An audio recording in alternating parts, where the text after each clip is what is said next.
Here we go. Ready? Check this out.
I love it. That's great, man. How these AI things like, well, how dark can I make it before they're like, all right, you can't I have got it. to say that exemplifies the best use for AI, which is being able to manifest nightmares, like your personal. I guess it's great. It really every time the image changed, was like, yeah, okay, that strikes something deep down that I've Yeah. gotten Yeah. from my mind. Funny, I got some more. I showed my buddy this, and he became totally all about it. Here, let me see if I can pull this one up. How would I do that? Oh, it would be a background. Hang on. Oh, you can't see that. Shit. Oh well. Either way, these are ultra political. Here, maybe you can see a little bit. How the hell did I? Ah, Yeah. But yeah, something to strike a chord with the folks. yeah. Political stuff, just whatever to get under people's skin. But it's like anymore, I feel I'm getting to the point where I don't even care about the politics anymore because so many people on both sides have moral inconsistencies where I think I really do waste a lot of time trying to convince people where it feels like a lot of people just don't want to be saved or don't, Yeah. How are you feeling these days? Similarly, where I think it's easy to feel that like feeling defeat generally. I will say though, I don't know that I've. It's been a long time since I've put a lot of thought or energy into like how can I change someone's mind, or I guess I realized, especially if you're operating in a social media space, I feel like part of that's a transaction that you accept. People are coming to the table already with an agenda, and whatever they're thinking is set in stone. I mean, I guess I felt more like the space I occupy is to instigate and annoy people, which is partially what I guess caused my social media disabling and all that. But yeah, especially now, it's like I think there's no one wants. I'm not in a position to save people. And to your point, I don't know if people really want to be saved. People are kind of doing their own thing right now, and it's going to be interesting to see where the cards fall in a couple months and beyond. But it's interesting. It's uncharted territory, that's for sure. Yeah, yeah. It's. I don't know if the left is strong enough to survive the right ever or historically, or it's like there's a lot of good ideas and a lot of empathy all flying around, but it's all chaotic, and I don't think anybody's going to get the really. I mean, and the power hierarchies that exist, they're tough. They're in concrete up there, and Yeah. Yeah, that's it. I mean, well, yeah. I mean, I think you've seen examples of where the left had some semblance of strength, and when I say left, I mean, I think by any actual global criteria, that's a lowercase L. Like if especially in the U.S., like the left is by and large, they're fighting for maybe a millimeter to the left of center. But if you're looking at the the wobblies, or that was one example where the left had maybe some momentum, but different world and environment, and we're dealing with the same shit of oligarchs that have always been around, that kind of thing. They're just their ability, their reach and their strength and their ability is stronger than before, and it's back to being that much more brazen and proud of their cohesion with government. Now, I mean, now it's like a totally different game where the window dressing of trying to pretend like these were sort of professional separate entities is and this is probably a good thing. Those days are gone. Like, people are just brazen about their allegiances, and I think that that's actually probably more useful than operating under this delusion that there aren't people, the lip service of not being beholden to certain interests. Like, no, like, let's, if we can be honest about it, that's a good starting place. People aren't going to operate under this, like, this, because I mean, I guess I've been of the mind too, and this may seem, people sometimes don't believe it because so much of my drawings were about Trump specifically, but I've always been clear that Trump to me is, I mean, he still has time, so maybe this will change, but he's not the worst president we've had. I still give that to, like, if you're looking at just human collateral, I would have to give that to Bush still, Jr. But this shit that we're dealing with now, it's the way it's always been. I mean, I think it has the ability now. I do think the difference is it has the ability to get worse, but in terms of what going up into this election, it's the same battle that it's always been. I think now the gloves are off in a different kind of way. It certainly feels like the stakes are higher. That's what it says this is what's always said every time. And this is like the most consequential election. And I think, who knows? Yeah, I think there is some truth to that just because of what could be coming in. I think what could be coming in, and I think we've passed the Rubicon of conjecture and like MSNBC hair pulling and all that shit. I think there's a certain unfortunate coalescing of a lot of long-standing, long-simmering entities that have been separately jockeying for power that are now like the Voltron of villainy coming together finally in this way that I don't think that they maybe anticipated would happen as soon as it did, even though it's been decades in the making. I think it's this confluence of events. I mean, they were lucky to have found such a useful vessel in Donald Trump, where you're like this guy who just, first of all, has no basement for what he's willing to debase himself and his followers for. So that's a unique, useful tool for them. But then also specific, just even outside of that, like this guy, he's a unique character in that he's been like a lifelong piece of unbelievable shit in every kind of possible way, as a businessman, as a parent, as a spouse, as everything, all of it. He's been a terrible landlord, the whole thing. Everything he's done, he's been horrible at. But he's also incredibly untouched. Like it's remarkable. Like this. Like it's this recipe. It's amazing. Well, he embodies, and that as soon as he won, I said, you know what, this is exactly the right president for this country. It's I mean, it fits. You're not wrong. You're not wrong in that it's what the country. If you go by the mantra of you get what you deserve. I mean, right.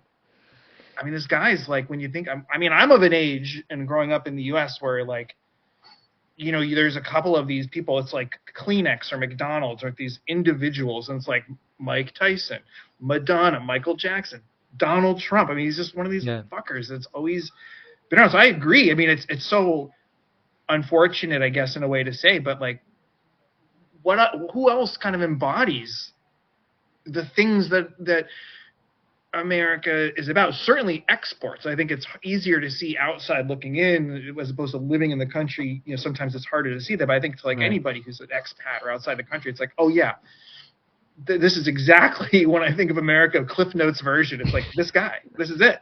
Yeah. But within the country, there's always some criticisms of what the country should represent, or what because this political division is crazy right now. But Yeah, he's been a long time in the making. I just saw an interview with him in the 80s on Letterman, you know. Hmm. So this is a long time coming. And then this whole thing about honesty. It's like we're at a point now where he's saying all the quiet parts out loud and people like that because Yeah. Oh yeah. they are tired of the lip service.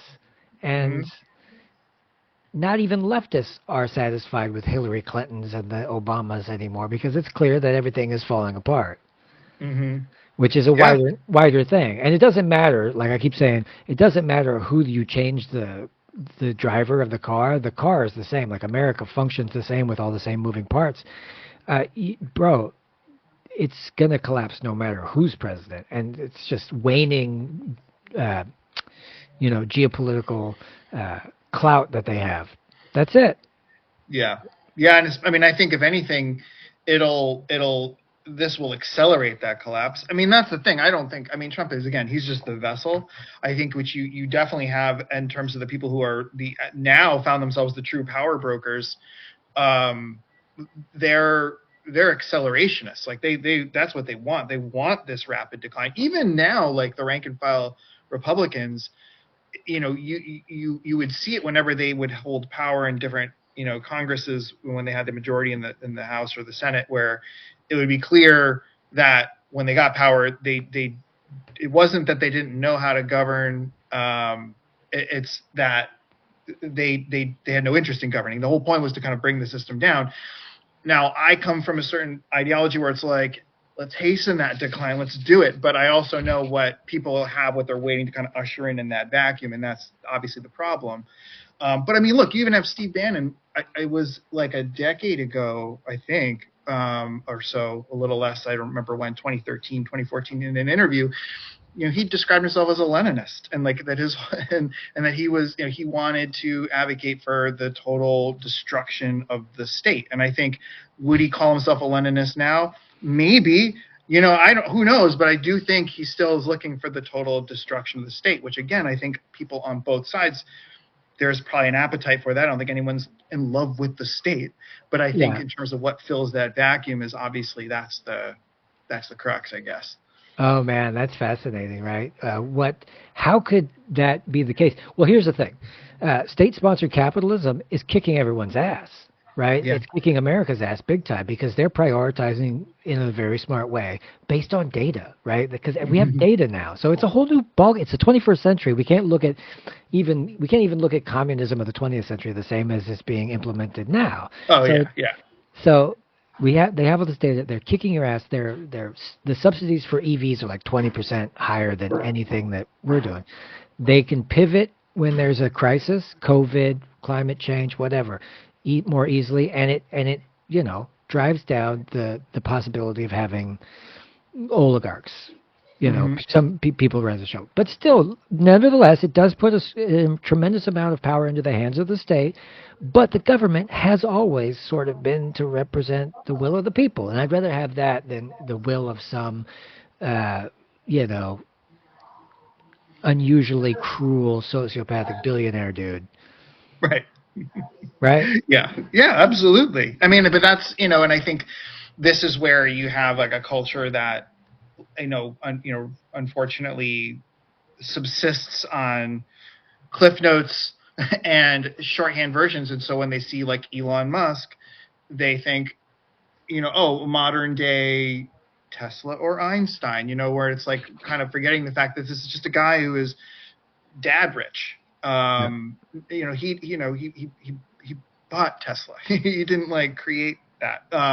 But that's the thing. It's like it's all, and this is again why, not to beat the most dead horse there is, but this is why Donald Trump is the perfect vessel, because he's the Wizard of Oz. He is all smoke and mirrors. Everything is not a self invention, but everything is a pretense. Everything is fakery.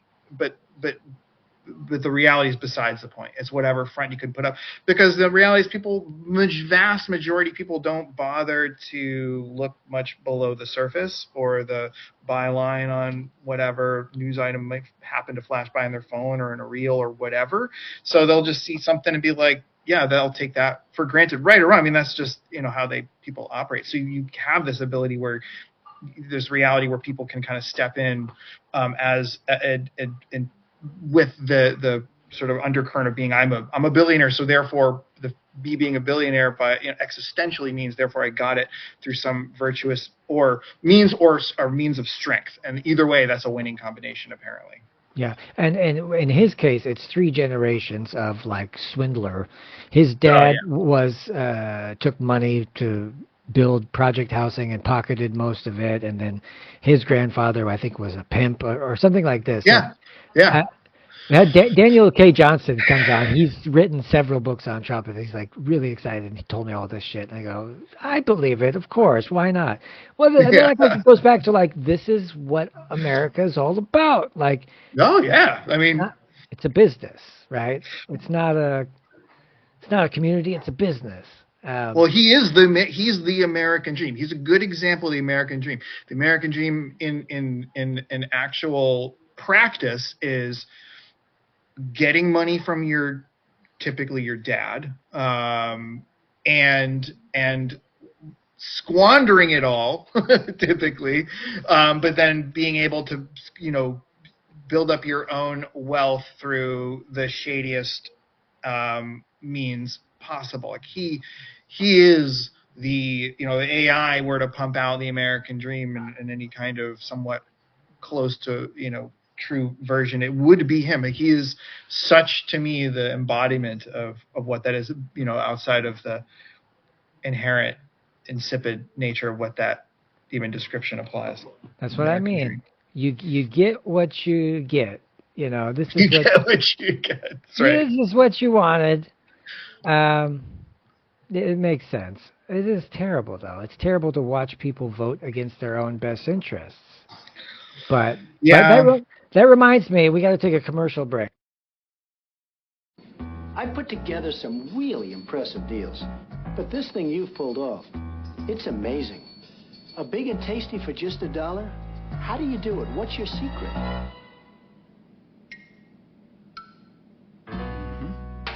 Got $1? You're in luck, because you can get a delicious beefy big and tasty, a McChicken sandwich, and lots of your other favorites on McDonald's Dollar Menu every day. Together, Grimace, we could own this town. I'm Donald Trump, and I endorse this message. That is such like they should have just run that. Like, that's such the perfect campaign. So tell me how he wasn't like a years in the making of course he became president. It was either that or Schwarzenegger or Oh yeah. This is who we are. So what happened with you? How'd you get kicked off Instagram? What happened? It's the dumbest thing. I had I'd made a drawing of Mike Lindell. It was right after he had did some kind of fire sale on his pillows and had priced them at the dog whistle price of $14.88.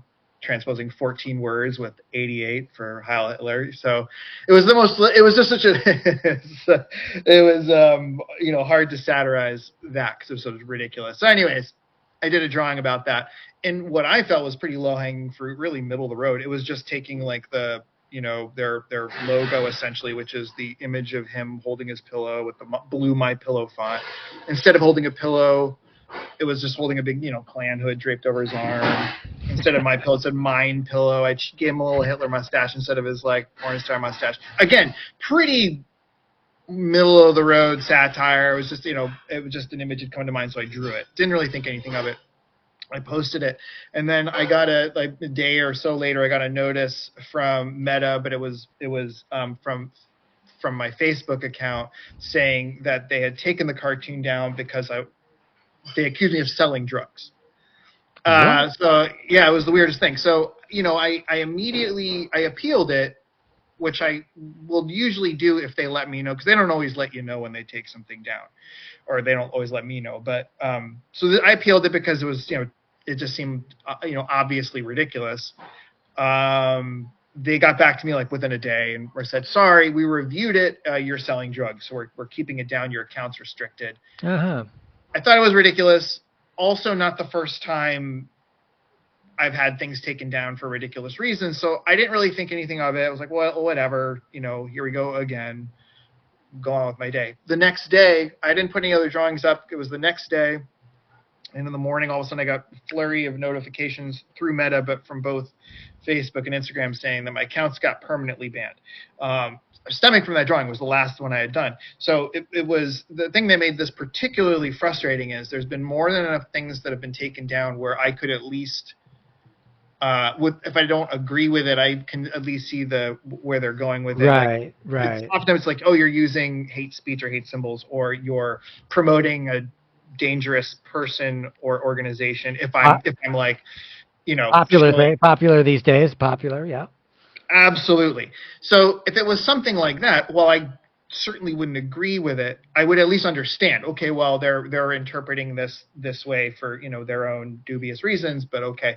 And this situation was so ridiculous. Like it was a cartoon. How but I'm selling drugs. I mean, I get that Mike Lindell seems to ooze crack cocaine, but it was a drawing. So that was particularly frustrating. But yeah, there was no ability to appeal, and it just immediately everything went away.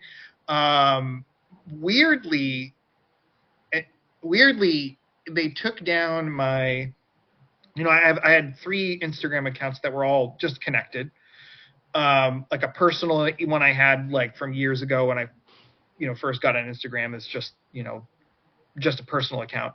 My main art one and my backup one. They're all connected. And they took down the 2 art ones, but left my personal one, which is strange because the backup account for art that I had used, they'd also taken down. I hadn't posted that Mike Lindell drawing, so they just like kind of arbitrarily took down some of the accounts.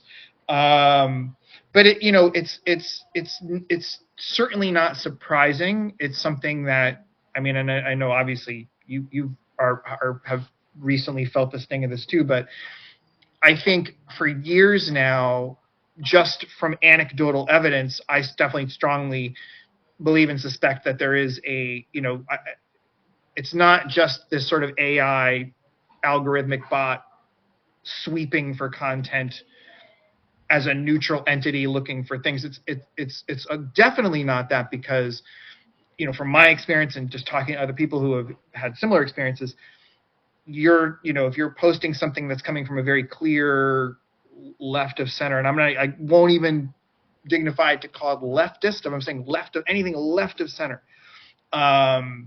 it gets targeted. Whereas you'll report, I've reported, as just as a test, I've reported dozens of things that are coming from obvious, no nuance, loud and proud accounts that are just like putting out pro-Nazi stuff, white supremacist, Christian nationalist stuff that's just obviously against their own stated community guidelines, as nebulous as their community guidelines are. Never once has any of those things been taken down. So you begin to, okay, well then what's the commonality?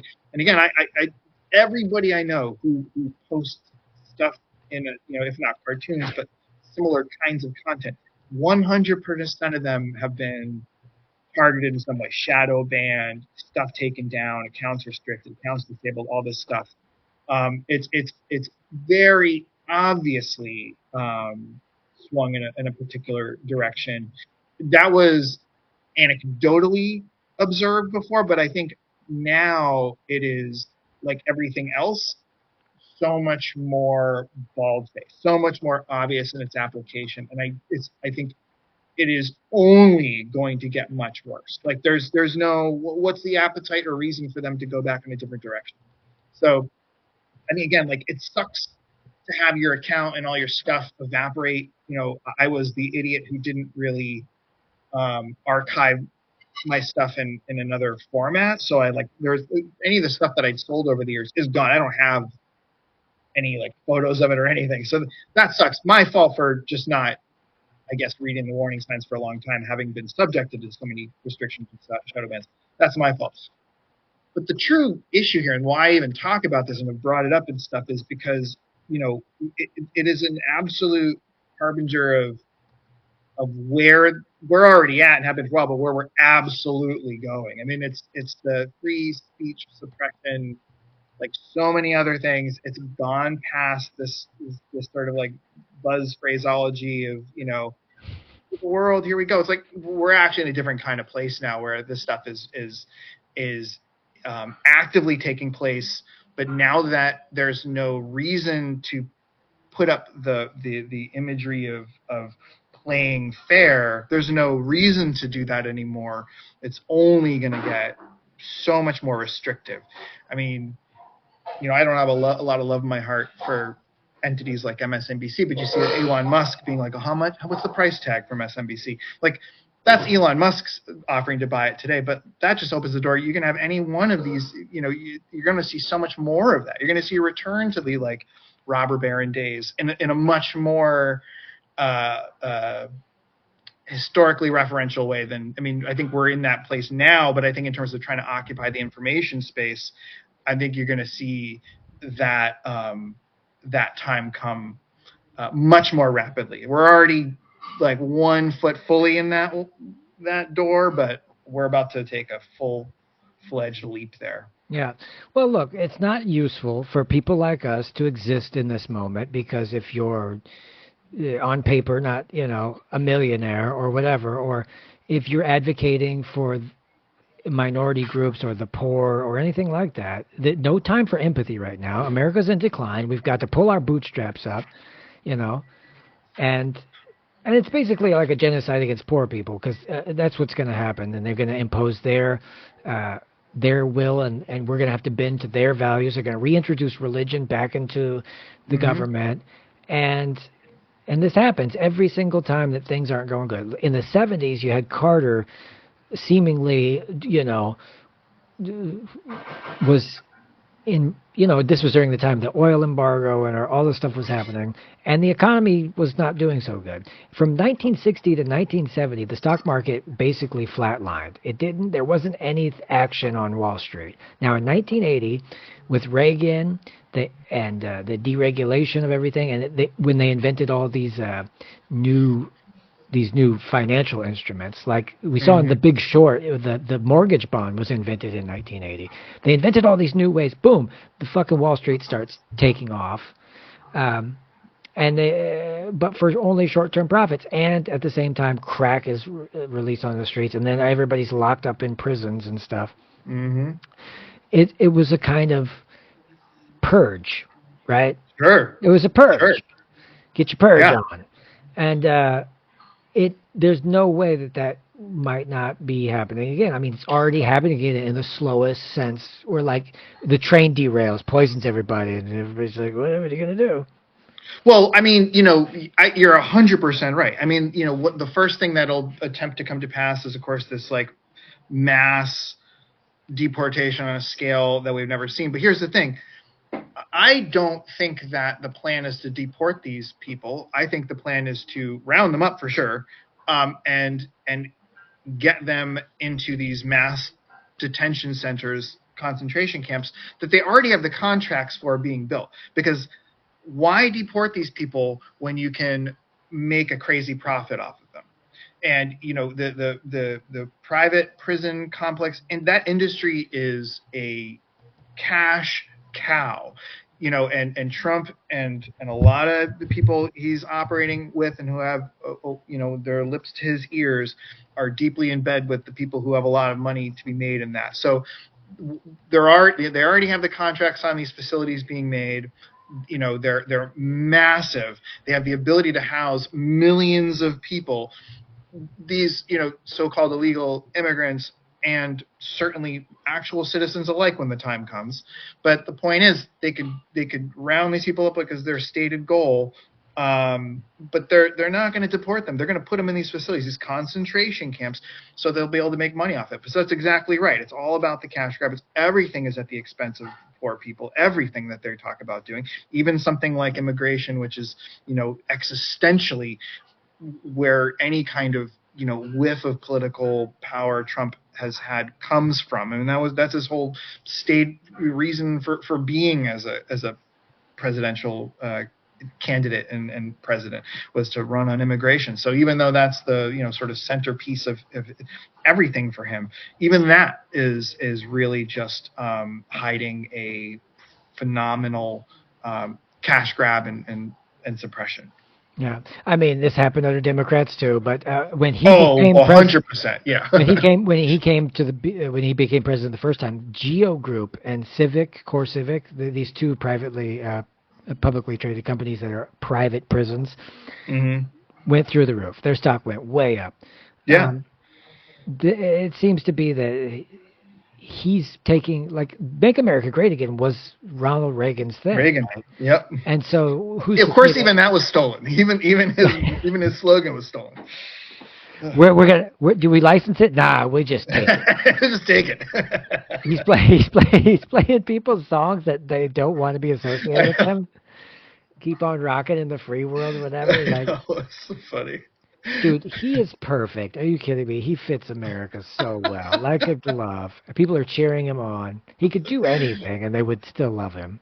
Obviously, yeah. There's no. What do you think would be the thing where they would be like, ah, man, we were wrong? What would do it? Oh man, it would be. He would, I don't know. I don't know that that's possible, to be honest. I think it's emblematic of a cult, and again, that's a very, I think, overused term to describe, Trump acolytes and MAGA. But I mean, honestly, the sort of the dynamic is the same. It's the belief that the person at the top is infallible, and even when things are happening that seem counterintuitive or against their initial messaging, everything is built upon how to sort of reconcile that. So I don't think that there is. I don't think there is a basement. I don't think there's anything he could do incorrectly in his followers' eyes. I mean, everything can be explained away or not explained, or it just, I don't. We're dealing with people that are very faith-based. Yeah. Which means you can fill in the gaps with whatever. People who hate him, the thing is, people who hate him as a person, there's a lot of people who I think don't like him as a guy, but he's invaluable. He's actually being able to manifest this long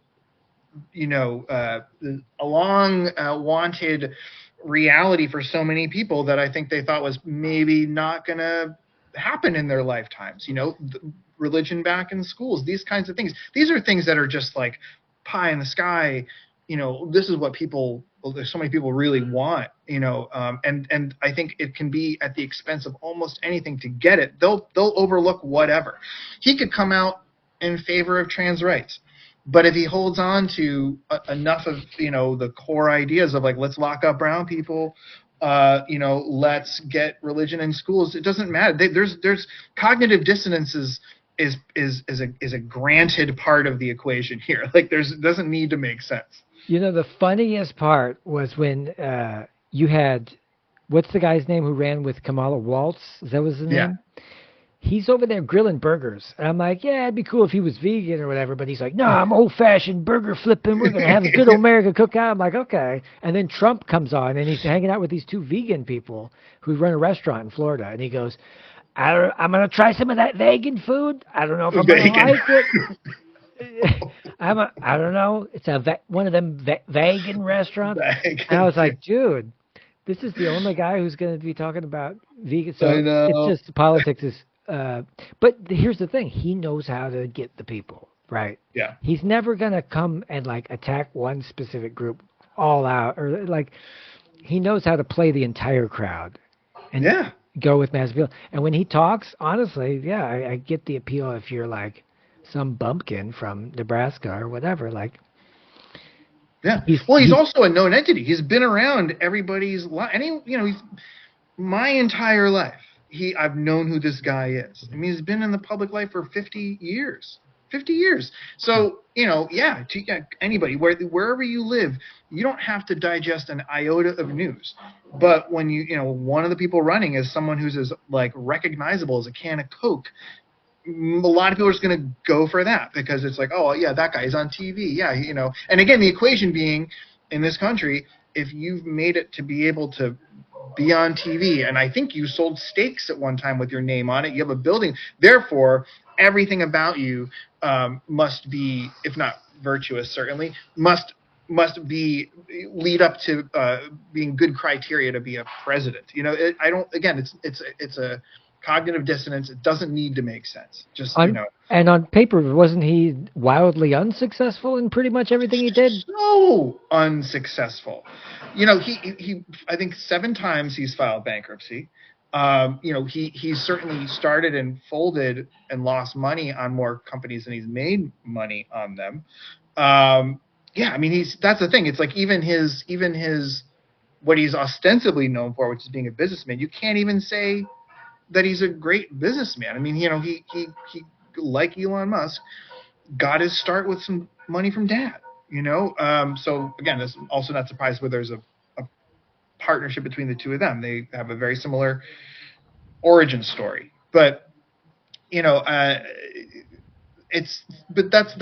all people need to know. Like, oh yeah, he was on TV for a long time. He's got his name on some buildings, and that's enough. Like it truly is. But I also agree with you. He does know how to. He's also someone who's probably more than most people is comfortable in front of a camera because he's been doing it for fucking ever. Like, yeah. So he's ready-made for that.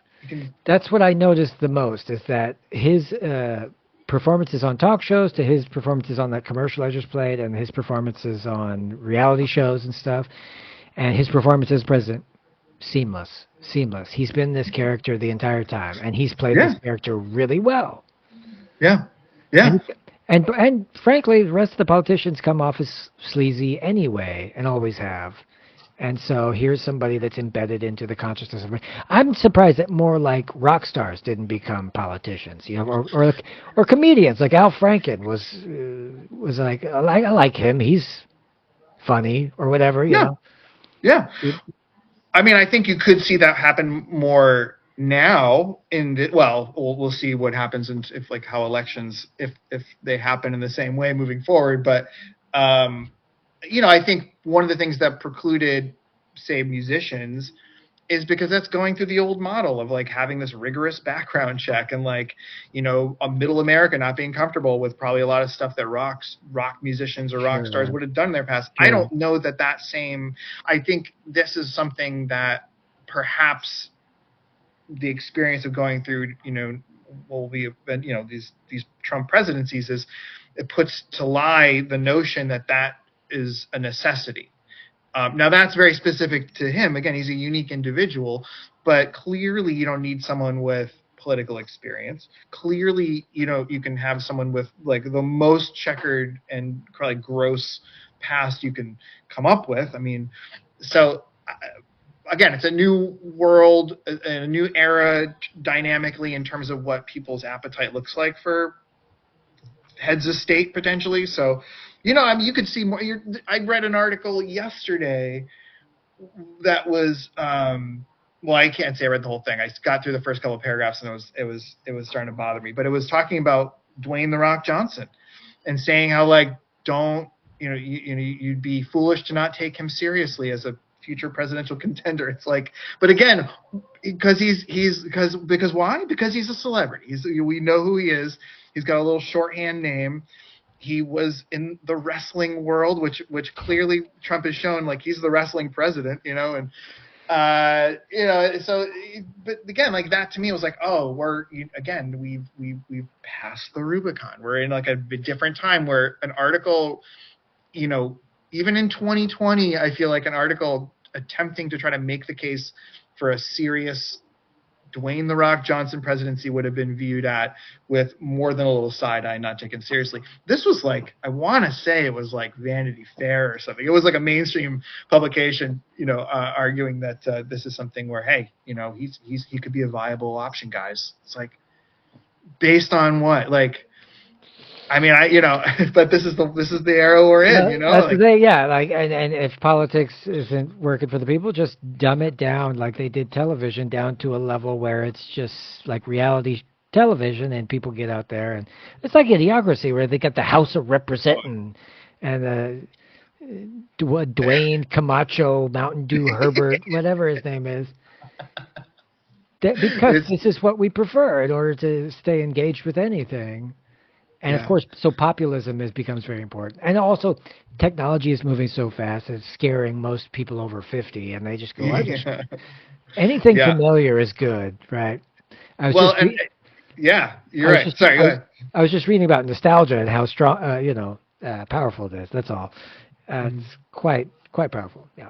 Well, and I think that's, I think to a degree, part of Trump's success for, not so much for the younger voter that turned out for him, but for older voters, I think there is like, when he says "Make America Great Again," as like, sort of empty a slogan as that is, for a lot of people, like it's a weirdly nostalgic thing for some of those Trump voters, but also he's like, oh yeah, like Trump, like, he represents a certain time in American history that they want to go back to.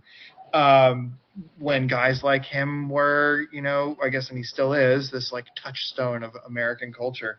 But I forgot. I wanted to ask what caused your account to get taken down? Well, I was doing a lot of like, encouraging people to set fire to churches. No, I'm just kidding. I think I made the comparison of Zionism to ethnocentrism. That was one thing that I could have did. But the other thing was that I actually may have accidentally put some Russian state media in a link. Because look, I'll use, like, if I don't have a good argument, I'll go and see if something's true, and then I'll just take whatever the thing tells me, and I'll paste it there, and it'll give me 5 citations or whatever. It could have been that too, because there's things about Jill Stein, right? It's like, oh, Jill Stein, she's terrible because she's a Russian asset. I'm like, people say that, but there's no actual proof at this very moment that she is. But I tried to pass that along. That could have done it. I don't know what else, because there were so many things. The other thing is I just had my YouTube account taken down, which was this other one that was just the clips. Really? It was a clips show. And so here's the thing. There's still a lot of argument on what's going on in Ukraine, right? Some people say the United States is expanding NATO and blah, blah, blah. And other people say, well, it's Russian aggression. It's actually both, Sure. It's both. We need nuance. And obviously it's debated. You have Mearheimer and Sachs and all these great academic minds going at it, debating on the subject. Well, I had Vijay Prashad on my show, and he talked about it. And I made little clips of it and put it on my other account. Well, all of a sudden they banned the other account. They say, oh, this is fucking like terrorism. This is terrorism. This is misinformation. This is all this stuff. And I appealed, and they said, no way, Jose. And I go, well, holy shit, because my other account is where the actual whole interview takes place. So any day now, this account that we're on could be taken down. Oh, my God. Willy-nilly. So I've also like got my Instagram taken, got the YouTube. I'm like, I got to do something else with my life, because here's the thing, man. Yanis Varoufakis wrote this book about neo-feudalism and how Amazon and Meta and all these guys, they own the means of the marketplace and they own the means of communication. And that's the keys that essentially we needed. So they don't actually own any product, but Amazon owns the means to which you sell. That's feudalism, right? That's a type of feudalism. The lord of the manor doesn't do jack diddly squat, but we still have to toil in the fields for him. Right. This is the same kind of deal with these platforms. We bring in and we entertain the advertisers and bring in the clientele, but essentially we can be undermined at any moment. We can be underpaid at any moment. Where there's no recourse to any of the stuff that happens on here. Like, I've been on YouTube for a minute now. I even got banned, or recently, like somebody, I had some guy on my show that somebody didn't like, and so they took my video and then pretty much played the whole thing and then made a few comments like, yeah, these guys are morons. Look at these retards. I'm like, dude. And I wrote YouTube, I said, I want this taken down. This is my video. I don't approve of this. And he filed a counter suit or whatever, a counter claim. Really? And in order for me to proceed, I would have to file a lawsuit in a court of law to get this guy to not use my video. But the funniest thing was they just demonetized my whole account for reusing other people's stuff, which I was like, So there's all this hypocrisy. Oh my God. And look, look at how they came after you. They didn't just take down one account. They took down everything that had your fucking name attached to it because you're a goddamn dirty fucking terrorist. And they got you by the scrote. That's it. Mm-hmm. Me too. And I don't know what to do other than take up a different hobby that's maybe not all my time, but as long as this channel's on, I'll keep progressing as normal. But man, if we're on the list, we're on the list, buddy, and we're toast. Yeah. That's what I think. Yeah. No, yeah, you're not wrong. I mean, it's that's remarkable that like, you know, just having conversations with people like that is enough. It's dangerous. Yeah, I mean, it's wild. Yeah, it's you know, and I've always qualified the stuff that I do. I mean, it's cartoons, so I feel like by nature it sort of takes some of the bite out of whatever commentary a little bit. So it's always been surprising to me when stuff like that gets taken down. I mean, there's other accounts I see get taken down, but if it's I typically don't agree with the reasoning or why people have stuff getting taken down, but I expect it to come from certain accounts more than others, I guess. But it feels like the parameters have opened wide up. Like it's sort of it's open season. It's open season on guys like you. You know, and you were interweaves kind of growing into the establishment a bit, working at the New Yorker, doing all this kind of stuff. Like you are an established fucking human being. Like I'm really shocked. I was really shocked at that. How many? Yeah. How much did you lose? 200,000 subscribers? How much was it? So combined with the accounts that got taken down, it was in all about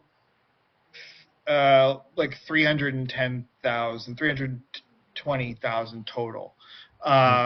So again, you know, that's a bummer because it was such a weird, surreal experience to be able to have, you know, platforms that you had this sort of reach, you know, wasn't something that was an endeavor or by design.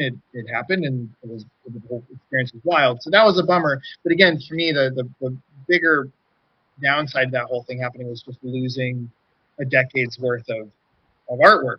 A lot of which I just don't have. I mean, I have a lot of the original stuff still in sketchbooks and stuff, but anything I've sold over the past 8-9 years is for the most part is totally gone. So that sucked the most. But and then certainly just what I see it for as the indicative of like the bigger problem, where again, like, you know, we're just at the beginning of the end of where this is going in terms of allowable content, allowable speech in the space that we all operate in. Yeah.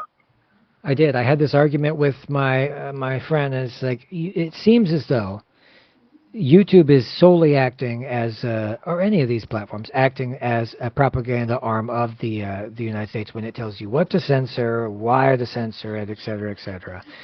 And Meta's already been caught with the pro-Palestinian thing because it's such a big deal and so touchy, and it's such a big deal for national security to maintain this horrible thing that's going on. But yeah, the mask is off. I told my wife 10 years ago, look, in the future, there'll be borders on the internet for various reasons, but one of them is national security, where there's even the thing where Facebook is used as a weapon in some places. Like there was a genocide in Myanmar that was largely started because Facebook existed, and because, long story short, they had they gave out phones to people, and that phones had free internet as long as you used Facebook. And then there was no oversight into the genocidal sort of propaganda, and somebody started a fucking propaganda campaign against these people. And then pretty soon, boom, people are getting murdered. Well, the thing is, pretty soon you're going to start seeing walls go up a lot like China has around certain infrastructure, because you can't have all that data going back to something as evil as Meta anyway. We've been feeding this machine all of our personal data for so long that it's not only going to bite people in the ass domestically, but abroad it's like, whoa, you cannot allow that to happen.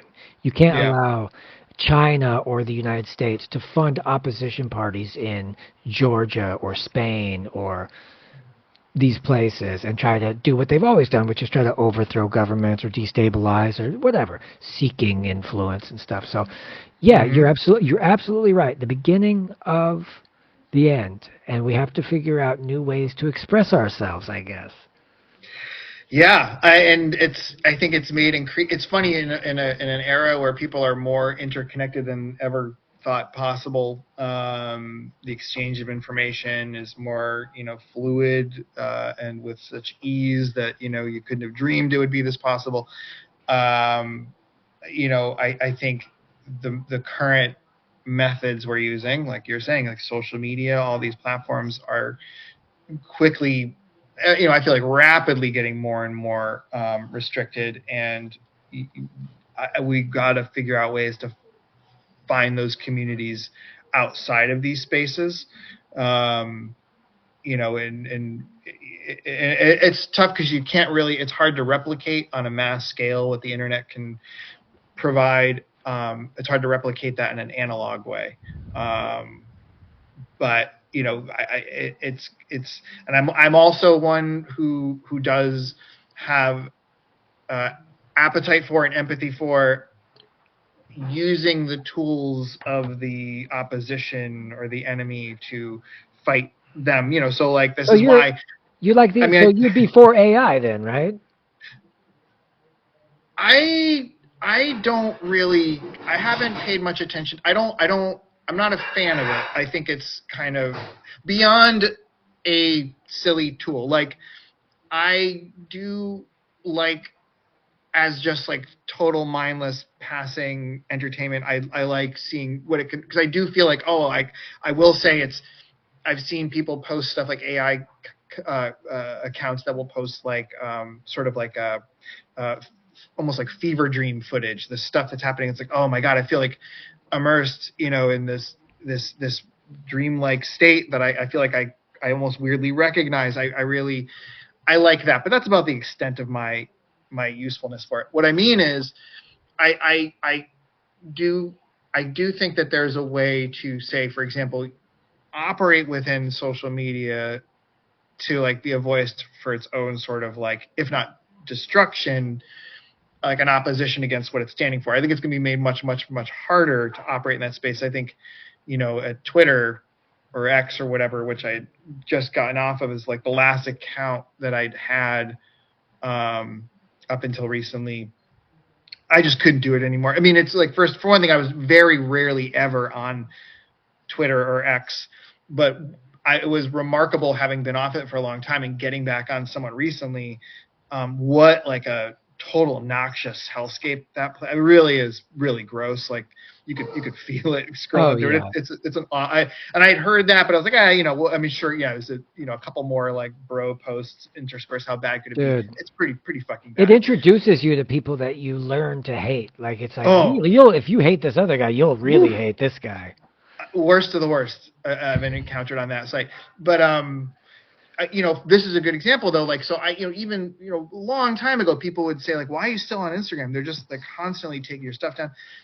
And we're like, yeah, but I think people are still there. Like, it's still the cultural sandbox we all play in. It's like, it's just where we are. And so, like it or not, love it or not, it's just where we're at culturally, so in a way, it kind of makes sense to be in that space and do what you want to do until you can't.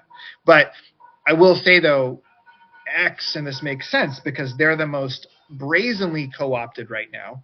Not that Meta isn't. Mark Zuckerberg is no less of an oligarch in his own right as Elon Musk, but Elon Musk is different, that he truly doesn't care about any semblance of like neutrality or anything. So,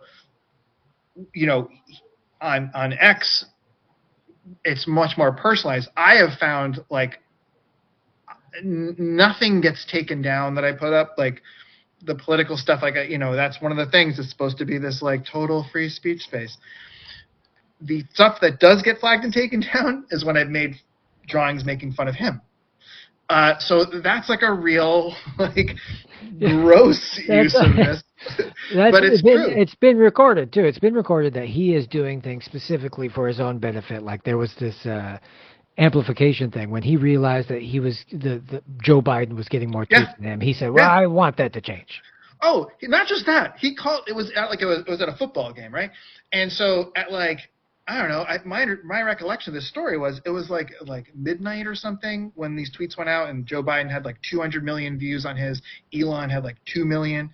So that night he calls like an emergency meeting with his, whatever, the people he needed to at that time, and so we got to figure out like how I can boost. I got to boost my visibility. So the fact it was even on his radar at all, the fact he had to call like an emergency meeting to make sure that people did what they needed to pull the levers. That right there is such a great distillation of where we're headed. Where it's less. It's not even like it's kind of like going back to the William Randolph Hearsts and stuff, where it's like it's not even these like faceless companies. It's these petulant, inadequate guys who have axes to grind, and they're going to use all of their power to deliver upon those axes or to fulfill whatever weird picadillos they've got. And I think he is such a great example of that. Again, like all of the stuff I've put up and have gotten, stuff taken down, I've been banned, all that stuff has been okay to stay on that platform. It's only when I'll make it something making fun of him. So, and again, like he's opened that door, set the standard for that being business as usual, or at least at a minimum acceptable business. So you're just going to see more and more of that, where it's not even ideological, it's personal, and it's wildly immature and silly, but it's truly where we're at. Yeah, Citizen Kane stuff, people. Like that'll be the thing. And no matter what, I have bad news for everybody. The future is going to be authoritarian. Like China's doing it their way. We're doing it in this libertarian way. But either way, technology has made it so we absolutely have to have omnipotent control over everything, and we can easily because of technology and data and all the stuff. And it'll get worse with the AI. But speaking of AI, to do something fun, would you like to hear a very inappropriate song I wrote for an AI? Yeah, of course. Let's give it a go. Let's see how you like this. It's wildly inappropriate, very crass, and it's sort of an homage to my days as a wandering vagabond. But let me know if this comes through. All right.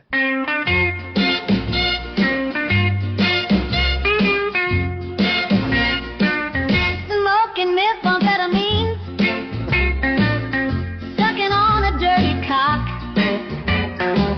picking my scabs and eating them, shitting in a cardboard box. A truck driver's fucking me in the ass while he spits in my mouth. Eating a moldy pizza out of the dumpster, walking through town with my deck hanging out, injecting meth into my cornhole, exposing my testicles to kids. I threw up on the subway train from sucking too many shit-covered decks. I am a drugged-up weirdo,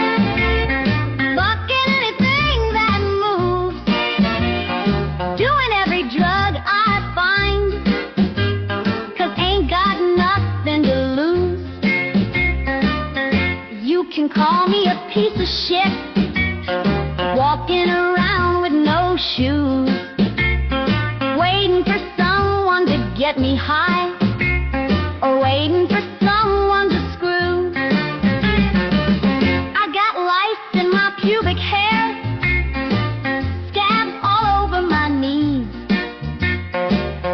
dripping out of my nose, and my asshole smells like cheese. My underwear is soaked in urine. I got fungus on my balls. Put cigarettes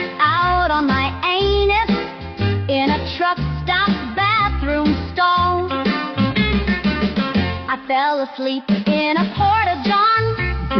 Woke up to the cops. I called them all assholes, and they beat me until I couldn't walk. I am a drugged up weirdo, fucking anything that moves, doing every drug I find, 'cause ain't got nothing to lose. You can call me a piece of shit, walking around with no shoes. All right. There you have it. Down and out. AI generated? AI generated. It's scary, man, where it's at, because it's really good. I mean, yeah. Hey, if this is, and this is never going to happen, but this is what AI would be used for. If this is what is this, the purpose? Solely, yeah. I'd be into it 100 times over. Yeah. It's not. But I mean, yeah, I'm all for this kind of But stuff. you did say, well, if I just want to be able to use the weapons that my enemies are using, and I know that AI will be deployed against me, and I'm doing it to do this at the moment, but in my daily life, if I want to know something, like if I want to how to bake cookies or cure that nasty fungus on my balls I was talking about in the song, then you really gotta get distinct, concise, quick answers that are cited and stuff. I hate Google now, because I can just go over and do this other thing, because Google will, you have to click on somebody's site, and they click the cookies, and they're like, oh, do you want to subscribe? And every website's different. I just go to this one thing, and I go, hey, robot, tell me this thing, and it's just like, tells me. Right. And so that will be the future, and I do want to use it, but a lot of leftists really, I mean, the environmental thing, yeah. Most people who say that too aren't vegan, so I'm like, okay, whatever. Yeah, right. But there's some concern about that. But I think ultimately that might save us. I told my wife, we're in between this beautiful purity period when we were cavemen walking around doing our own thing, living off the land, just not, ruining everything. And then there's like this hypothetical Star Trek future that we're going to go to. And we're somewhere in between that. We can't go back. And so we need to so I am not a Luddite. I think we need to do some stuff and make some stuff, but we really got to be smart about it and not, maybe not electric cars, maybe electric trains. Come on. Yeah. Right. That would be great. No, I do think, hey, look,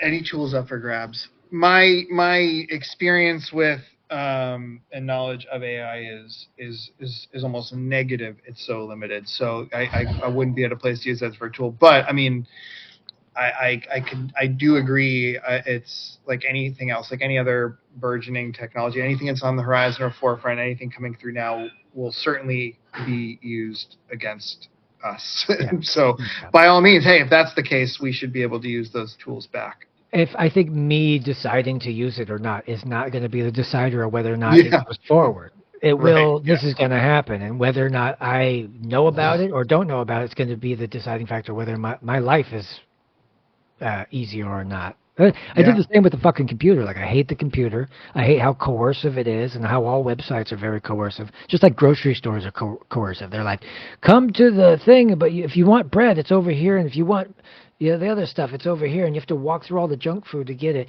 Websites are constantly corralling you which way you don't want to go.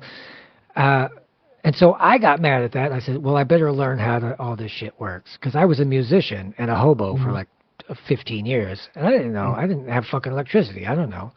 And but then I became totally into it. I thought, I'll be a web designer and I'll learn how to do all that. And I'm way late to the party, but nevertheless, you should know a little bit about what's coming down the pike if you want to deal with it. Because I never wanted to wake up one day and be like, the world is so strange. Like I just went into the future in the fucking DeLorean. So... Yeah. Do you ever see Frozen Caveman Lawyer? Oh, of course. Yeah. Your world frightens me. Yeah. No, you're right. I know it's inevitable. I like you. I have typically found myself late to the party, whether it was with computers, social media, the whole thing. And I feel like every time one of these things comes up, I always initially am of the mind it'll be fine. It'll be a fad. It'll pass, and then I'll come out the other side unscathed. Never once has that been true. It's always been something like, I guess this is the world now. I better catch up to speed. So yeah. Well, that's sometimes it's like NFTs where that just came up and then went out really quickly, and you're like, "Whew, thank God I never bought into that." Yeah. I also couldn't see the merit in that at all. Like I just couldn't. I didn't understand. It didn't make sense. Like what the upside was. Like so. I get the upside of these other things. I got up to the line, right? Or I was like, well, I could do that. And then I prepared a bunch of images, and I thought, fuck this. This is stupid. And I didn't do it. Yeah. Yeah. Yeah. I don't know. I had a lot of people who were reaching out to me about, if I made NFTs, I had them for sale, or people wanted to partner with me. But I couldn't. Yeah, it was one thing I definitely was wholesale. It was a hard no across the board. Just because I didn't. I didn't understand it, but I also just did. No one, and I would always ask, like, what's the upside? Like, what's the point? And no one could articulate it. So that was an example of a passing fad. It doesn't make sense to people who are reasonable, practical people that don't have any money. Like, they're like, what? It's speculative. Like, Justin Bieber bought one for $1 million, and now it's worth $15,000 or something. It's like, right. Great. What a cool trend. Fucking Pogs were better than that, man. Come on. All right. Well, let's sign off. I'm going to talk to you after, and see maybe we'll collaborate and get our accounts back up to snuff. Yeah, for sure. Where can people find you? So I started another Instagram account just because in the wake of everything getting disabled, I just didn't know what else to do. So I'm going to start another one. It's the easiest thing for images anyway. So that's the handle is just Mr. Jesse Duquette, first and last name. Okay. I have also on Threads, same name, Mr. Jesse Duquette. I did get on Blue Sky, just since that was I was loath to get into another social media space, but I was interested at the notion of it having this sort of stated purpose of like, we're the anti-Twitter. It won't last long, nothing. I mean, they can't gatekeep something like that, but it is interesting to just see kind of what the DNA of that place turns into. So far, it's fine, I guess. To be honest, I don't really spend a ton of time on any of these sites anyways, beyond posting something, but the little time I have been on it, I have to say it's been pleasantly devoid of anything like truly awful yet. Same thing with Threads, I guess. So outside of social media, though, I did start a Substack because that felt sort of the safest for avoiding, prying eyes or weird community guidelines, taking stuff down. So, and I think the Substack, I think it's under just my name, Jesse Duquette. But yeah, those are the easiest places. I have a website, jesseduquette.com, but that's basically where everything's living right now. You start a Patreon. The kids are doing the Patreon. It's going gangbusters.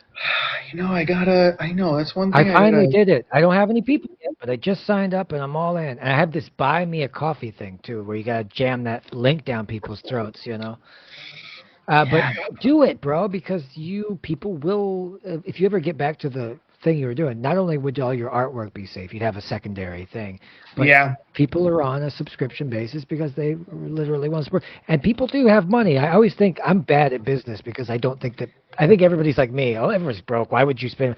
People spend money on all kinds of stupid shit. So that's true. It might actually be a good thing. You deserve to have your account back up, so we'll do what we can. You as well, man. I seriously, like, when you messaged to say you got shut down, I have to say I was shocked. I mean, I think, following your account, I guess some might qualify the content as provocative, I suppose. But to be honest, I was genuinely surprised when you said you got your stuff taken down, because I felt you seem to be operating as someone who was trying to put information out there in good faith. Like, you had an opinion and a point of view, but you weren't out there throwing bombs for bombs' sake. Like, I guess I shouldn't have been surprised. Well, knowing what I know, but it was was another thing. I was like, fuck, like, if this account where really all you're doing is you're sharing your take on information in a what I felt was a perhaps provocative way, nothing that should have been, crossing a line of community guidelines. So Yeah. you deserve to add all that shit back as well, for sure. Especially Yeah. YouTube. That's crazy. Yeah, that was interesting. And so it just goes to show you it can happen at any time, but always have a backup. All the really hardcore extremists, leftists have their backup accounts, right? All the crazy tanky communists and stuff. They're always got their backup accounts and shit. So, okay, Yeah. I'll just follow what some of these weirdos do and try to keep it safe. But really, yeah, I wanted to do like statistical stuff. Like 98% of these people, according to this study, say this. That was a safe space to be where people could latch onto that quickly, get the point of the thing, but me also just being honest about what's going on. But it really, I think it was just, people can mass report you to, and there's no way for that to be stopped. So. Yep. And of course, they'll never tell you. Oh, reason why we took this down. Everything's a mystery because they want to protect the proprietary algorithms. Mm-hmm. So we'll never really know what's going on. It's a totalitarian state. You step out of line and they whip your ass, and you say, "What did I do?" And they whip you again, and you figure it out. Okay. Yeah. I definitely started to get the whiff of that when the posts I would make calling out Instagram or Meta for taking drawings down. Nothing in the drawing that was offensive, just like a drawing of, whatever, the logo or just whatever. Those posts will get taken down. So, it's not even, we'll ding you, but then we'll ding you for questioning why we're dinging you. It's that, you can kind of see where the cards are continuing to stack as they're stacking against you.